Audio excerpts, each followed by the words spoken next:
Message de Marie-Mère de la Charité Chrétienne. Mes bien-aimés, ce soir, je vous demande de prier pour mes enfants prêches, afin qu'ils deviennent véritablement des hommes de Dieu, afin qu'ils se consacrent uniquement à sauver les âmes qui leur sont confiées, afin qu'ils fassent ressurgir la foi dans le cœur des hommes. De par le manque de foi et d'amour des hommes, l'Église se retrouve flagellée. Mes enfants prêtres ne sont plus aussi forts qu'avant. C'est pourquoi je leur demande de venir se réfugier sous mon manteau immaculé afin d'y retrouver la force et le courage nécessaires pour remplir la mission que Dieu leur demande. Je demande à mes enfants prêtres de prêcher l'Évangile tel qu'il est, car non d'entre eux le mutilent en omettant des passages. Ils ne doivent rien cacher à leurs paroissiens et expliquer la doctrine telle qu'elle est écrite dans le Saint-Livre. Mon Fils, votre Seigneur, a fondé l'Église afin que les hommes s'y réunissent entre eux, afin qu'ils y trouvent la paix, la vérité et l'amour. Alors, enfants prêtres, dites la vérité de l'Église. Les âmes que vous avez à charge ont besoin de cette vérité. Elles ont besoin d'assouvir leur soif. Enfants prêtres, prêchez et pratiquez l'Évangile tel qu'il est. Apprenez à vos ouailles la vérité de l'Évangile. Aidez-les à accepter ses lois. Prêchez la prière, la pénitence, le sacrifice et soyez des serviteurs forts, soyez tels que votre Seigneur veut que vous soyez.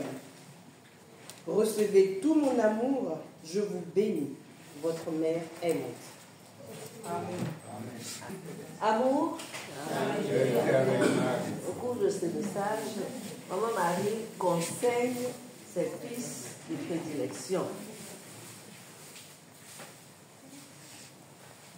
Il y a un constat qu'on fait, et un constat qu'elle fait, qu'elle nous partage.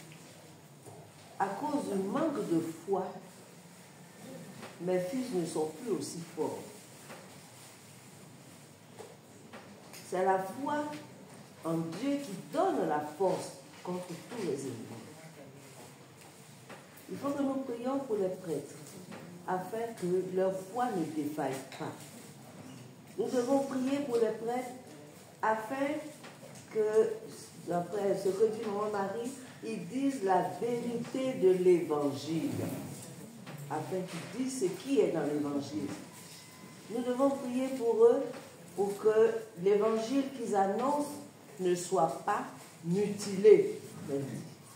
Rien ne soit retiré, que ce soit l'Évangile, tout l'Évangile.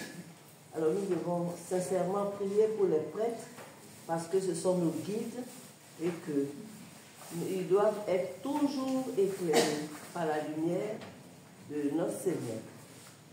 Alors ensemble, nous allons prier, méditer ce rosaire pour la sanctification des prêtres, en priant spécialement pour la conversion et la sanctification des prêtres.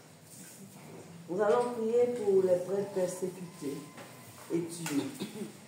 Nous allons prier pour que Marie, Mère de la Charité Chrétienne, soit reconnue par ses enfants de prédilection, par le plus grand nombre de ses fils de prédilection. Alors, avec Marie, Mère de la Charité Chrétienne, les anges et tous les saints, prions le Père éternel, son Fils et l'Esprit Saint, en commençant par la prière pour la sanctification des prêtres.